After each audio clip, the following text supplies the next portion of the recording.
Life is a beautiful paradox filled with joy and pain, success and failure, all happening at once. We dive into the contradictions of the soul to find the balance that makes us who we are. Hit subscribe now and join us in exploring life's greatest mysteries. She smiled when she said it. That's the part I can't get past, even now.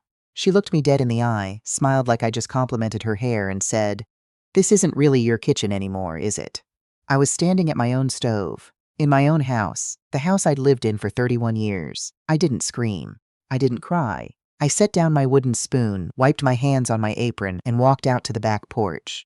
I stood there in the October air and made a decision I should have made 8 months earlier. But I'm getting ahead of myself. Let me back up.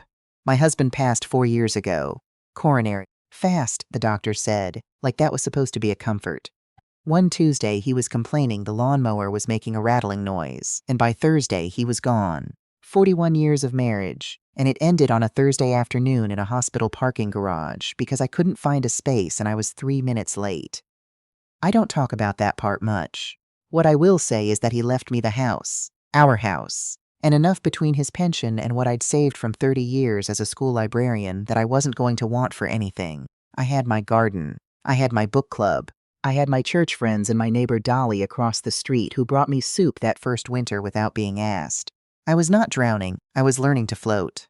My daughter, my only child, married 8 years ago. Her husband seemed fine, quiet, the kind of man who shakes your hand too firmly to compensate for something. I never said that out loud. You don't say things like that when your child is happy. And my daughter was happy, genuinely, for a long time. They bought a condo in Charlotte. She kept her job in marketing. They had what looked, from the outside, like a good life. Then the business failed. He'd left his corporate job 2 years into the marriage to start something in commercial real estate consulting. My daughter told me in the way you tell someone news you've rehearsed. Calm, measured, one hand smoothing the tablecloth. The business hadn't worked out. They'd burned through their savings. The condo was going on the market. We were thinking, she said, just temporarily, maybe 6 months, 8 at the most. We could stay with you, just until we get back on our feet. I looked at my daughter.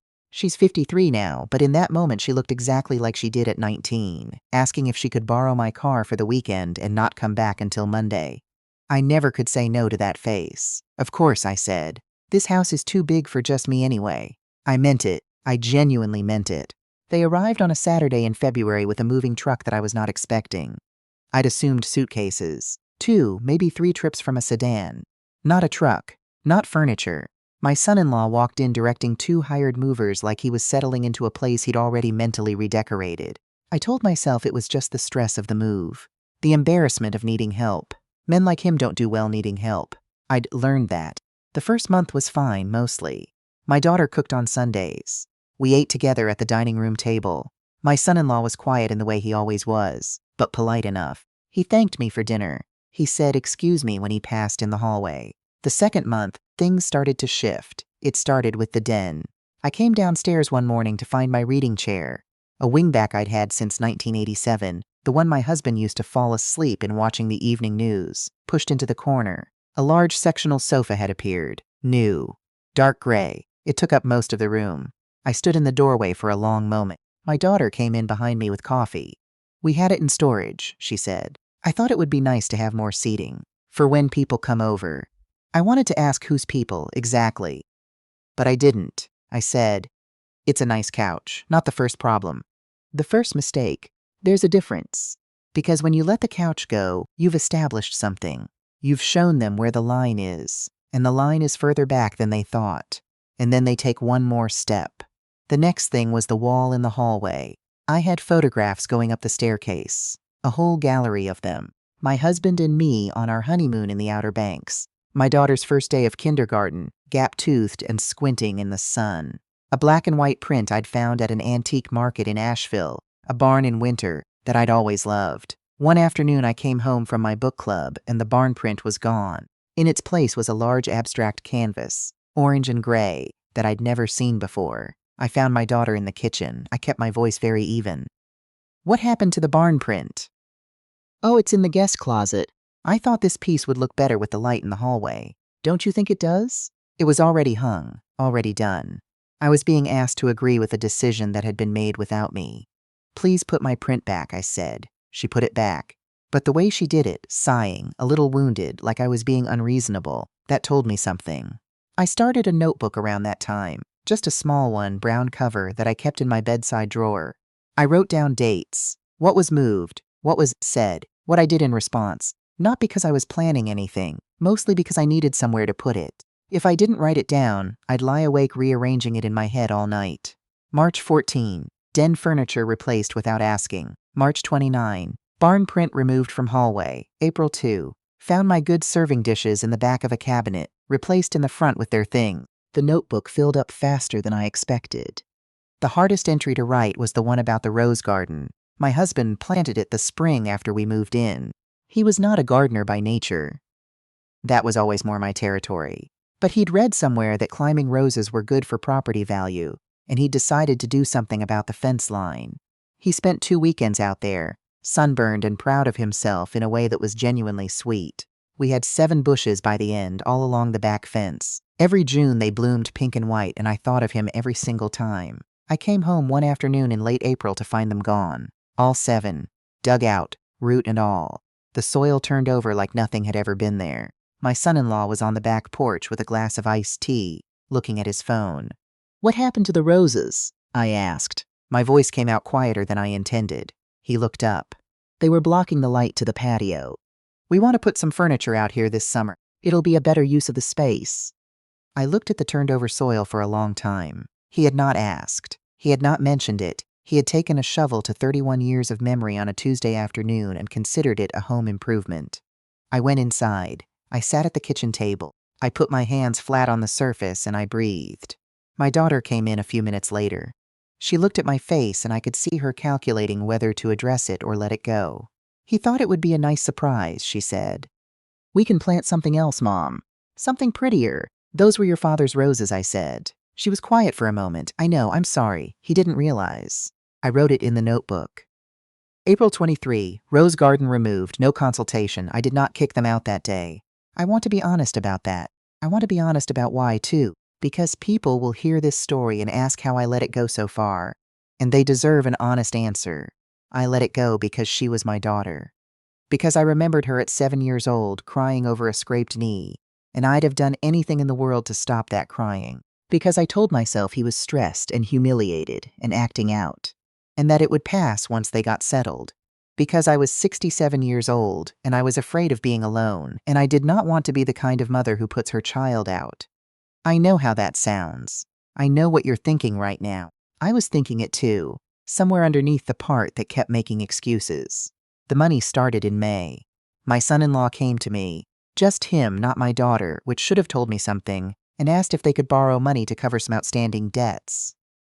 Legal fees from a partnership dispute, he said. He would pay it back in 60 days, 90 at the most. I asked how much. He said $8,000. I asked to see the paperwork. He looked at me like I'd asked to see his dental records. "It's a family matter," he said. "I didn't think we needed paperwork." "I do think we need paperwork," I said. He got them to me 3 days later. I had my attorney friend Rosemary look them over. She's been retired 6 years, but she still knows her way around a contract. And she said they looked legitimate. I wrote the check. He didn't pay it back in 60 days. He didn't pay it back in 90. When I brought it up at the 3-month mark, he said they'd had unexpected expenses and asked if I could give it more time. I went home and wrote it in the notebook. Then I called Rosemary. June came, and then July, and the 6 to 8 months stretched in all directions. My daughter had gone back to freelancing, she said, which seemed to mean she worked from the kitchen table in her pajamas until noon and then rescheduled whatever she'd planned to do in the afternoon. My son-in-law had irons in the fire that never seemed to heat up. I watched my house become their house by degrees. The good towels from my bathroom disappeared into their bathroom. My parking spot in the garage, the one I used because it was closer to the door and my hip had been bothering me, started being used by his car because, as my daughter explained, his was newer and the garage protected it better. I parked in the driveway in the rain. My hip ached in the cold. I wrote it in the notebook. My daughter's friends started coming over on Friday evenings. I hadn't been told about this in advance. I came home from my church volunteer shift one Friday to find 5 women in my living room drinking wine with their shoes off, Bluetooth music playing from a speaker I'd never seen, and a charcuterie board taking up my coffee table. My daughter introduced me, and I smiled and said hello and went upstairs and closed my door. That's when I understood something important. I had been moved to the periphery of my own home. Not all at once, not with any single dramatic act, a piece at a time, like someone slowly rearranging furniture until you look up and don't recognize the room you're standing in. The dinner party in October is when it ended. My son-in-law announced one Sunday that he'd invited some business contacts over for dinner the following Saturday. He framed it as information, not a request. 7 people, he said. He and my daughter would handle the cooking. I had no argument with that. I stayed out of the kitchen that Saturday. I made myself useful, swept the back porch, set out extra chairs in the dining room, made sure the good napkins were washed. Around 6:30, people started arriving. I came downstairs in a blouse and slacks, my hair done the way I do it when company comes. I walked into the kitchen to ask my daughter if she needed anything. My son-in-law was standing at the counter. He looked up at me with an expression that I can only describe as inconvenienced. "We've got it covered," he said. "I know," I said. "I just wanted to see if there was anything." "This isn't really your kitchen anymore, is it?"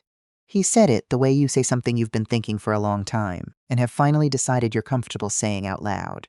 My daughter was right there. She was holding a serving spoon. She looked at the floor. I looked at my son-in-law. I looked at my daughter, who did not look up. I looked around the kitchen, my kitchen, with my tile and my appliances and my window that faced the backyard where the roses used to be, and I took it all in. "Excuse me," I said. I went out to the back porch. I stood in the October air. The patio furniture he'd bought to replace my roses was out there, cushions still wrapped in plastic like they'd never actually been used. I sat down on the cold metal edge of a chair that was not mine, and I thought for a long time. I called Rosemary that night after the guests had gone. "I need to know what my options are," I said. "It's my house. I'm on the deed. They are not on any lease." "Honey," she said, "they're guests who have overstayed their welcome. That's not a tenant situation. That's a trespass situation if it comes to that. Walk me through it," I said. She walked me through it. The next morning I called a locksmith. I had every lock in the house changed. Front door, back door, side garage entrance, the deadbolt on the gate, by 8:30 in the morning. Then I made coffee and waited. My son-in-law came downstairs first. He tried his key on the front door coming back from wherever he'd gone, and I watched from the kitchen window as he stood on my porch looking at the key in his hand. I let him knock. Then I opened the door. "Good morning," I said. The conversation that followed was not quiet. He used words I won't repeat here. He said I was irrational. He said I was cruel. He said my daughter was going to be devastated. "You are welcome to take your things," I said. "You have until the end of the day."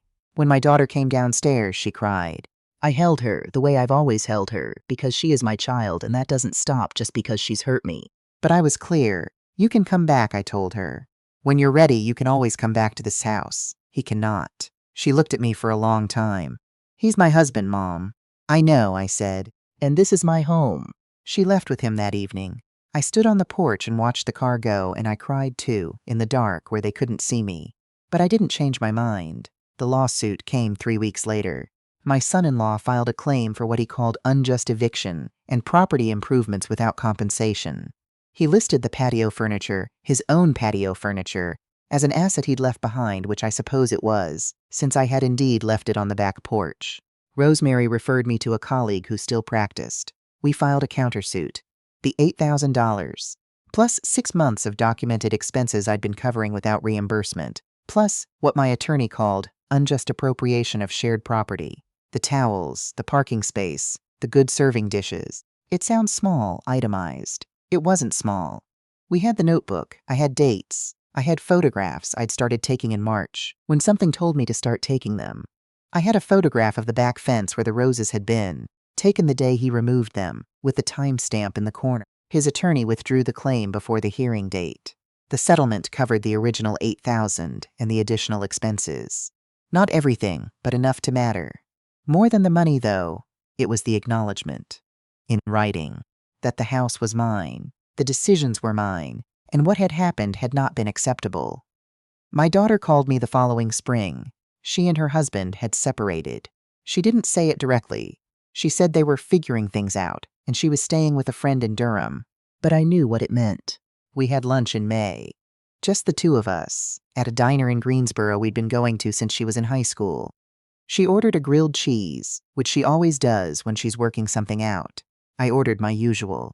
We talked around the edges of things for a while. Then she said, "I should have said something in the kitchen." When he said that to you, I should have said something. I reached across and put my hand over hers. "Yes," I said, "you should have." We sat with that for a moment. That's what it means to tell the truth to someone you love. You let it sit, uncomfortable and real, before you cover it back up with kindness. "I want to come home for Thanksgiving," she said. "Just me. Is that okay?" "That is more than okay," I said. She came home in November. She slept in her old room, which I'd repainted since. A soft green she would have picked herself if I'd thought to ask her. She helped me make sweet potato pie from my mother's recipe, the one I've never managed to write down properly, but somehow remember every November when the time comes. On Thanksgiving morning, I went out to the back porch before anyone else was up. The sun was just coming over the fence line. The soil along the back fence was soft. I'd turned it over in September, added compost, given it a good drink before the first frost. In the spring, I'm putting the roses back. Not because I can restore what was taken. You can't undig 7 rose bushes. You can't unsay what gets said at a kitchen counter on a Saturday evening. The man who planted them is gone, and no bloom in June is going to change that. But they're my roses. That's my fence. And that's my ground, where I plant what I choose. I'm 68 years old and I live alone in my house. And I want you to know that the word alone does not mean what some people think it means. It does not mean lonely. It does not mean less than. Some mornings I sit at my kitchen table with my coffee, and the light comes in the east window, the way it does in October and November, golden and long. And I think about my husband, and I think about my daughter, and I think about Rosemary calling me honey at 11 o'clock at night, and walking me through my own rights in my own home. And I think about the woman I was when I said of course to a February moving truck, and I'm not angry at her. She loved her child. She didn't want to be alone. She had a big house and a generous heart, and someone took advantage of both. I have learned something, though, and if you take anything from this, not because I'm telling you what to do, I'm not in that business, but because you asked and because I believe in saying things plainly. Generosity without boundaries is not love, it's an invitation. The day I stopped letting people mistake my kindness for permission was the day my house felt like my home again. The roses will be back in June, I'm sure of it.